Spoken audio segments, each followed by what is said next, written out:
Naka-uniform pa ba kayo nung nag-aaway kayo? Estudyante pa ba kayo noon? Opo, student pa lang po. Mga Until bagets. now po. Kasi mga Ilang 20 taon na ba sila? anyos. Oh. Si Pao 20 ngayon, 19 si Ivan. mas Kailan ba matanda kayo si naghiwalay? 2023 po. October. Last year November. lang. Last year. O mga bagets, 18, 17 kayo na naging magjowa kayo, di ba? Opo, mga 19. Ako po 18 ganun. po ako. 18, 19. Kasi matanda ka 19. ng one year. Okay. Saan naman nabuo ang relasyon na ito? Actually, online class pa po kasi before. Sa school po. Magkaklase po kasi kami. Online. So, Online, oo. Sa bahay chat-chat lang. lang. To. Kasi kung yung schooling online, tapos kayo nakikita kayo ng face-to-face. Nagawa ng para. Nanligaw po siya sa akin personally. Then, before kasi online class, nag-chat po siya sa akin sa Messenger. Kasi magkaklase po kami, so nakita niya po ako sa GC. Ang taray ng schooling online, pero yung harutan face-to-face. Kaya nga eh. Buti Nagawa ng paraan. okay lang sa parents na pumupunta ka ba sa kanila, Ivan? O nagkikita kayo? Apo. Patapos na yung Nagkikita po pandemya noon. Okay naman doon sa parents kasi mas nahihirapan sila kung di magkikita kasi Bakit? mahina yung wifi ng bahay nila. Magkita na lang kayo. Nangangarag pa yung wifi. Okay. First boyfriend mo si Ivan? Yung alam po ng parents ko first.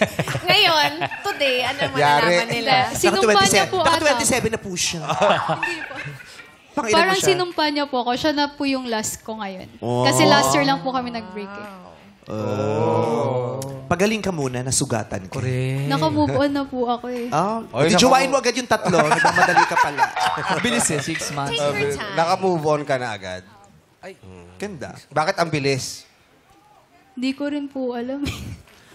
Ilang months na rin po yun. Pag naka-move on ka ng mabilis, dalawa lang yan. Ano? Either ang galing ng support system mo, Yes. o hindi ka masyadong nagmahal kaya hindi ka masyadong nasa. Kaya madali nakapag-move on.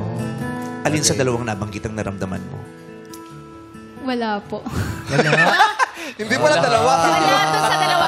Umiyak nang umiyak na Kasi, naubos Ano ba yung sa'yo? Ano yung sa'yo? Nasaktan. Sobrang sakit po kasi ng ano eh. Yung na-feel ko sa kanya. Kasi parang first po siya na minahal ko po, ganun. Tapos siya po yung long na relationship. Ganun. Damang-dama. Baka first girlfriend mo, no? Apo, first po siya. First.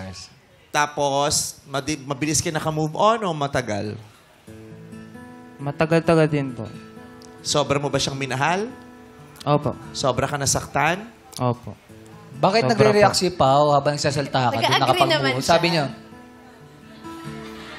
ba't ka gumaganon, Pao, habang nagsasalta si Ivan? Nagkukusa na po ata yung mukha. Nagkukusa. Involuntary muscle Kaya sabihin mo sa movement. nanay mo, ang utusan niya yung mata mo kasi nagkukusan. Kamusta ba yung 1 year niyo? Napaka-plastic ng tawa mo. Bakit? Yung halata ka na hindi ka naman natawa, gusto mo lang talagang Baka kasi palaging pinapangalanan ng So, mama niya. Plastic! Para ba-segue na yung tanong niya. Naramdaman mo. Di ba? Hindi organic yung tawa. Natural yung tawa. Iyan din, napaka-plastic na acting. Pare-pareho kayo ng kulay. May intrusion kami. Ay, ang taray naman ng mga kamatis. Taray. From Alright, fresh to kami. pabulok. Kaya tinanggal sa tiklis kasi magdedire-diretso doon. Iniwalay ako. Oy, meron ka din eh. Ano ba yan? Natapunan mo ako. Mabubulok ka rin ba? Tapos, ano? Hoy! Ganon. Bakit? Ganon yung binigay mo sa akin kanina. Para sa akin, natural ah.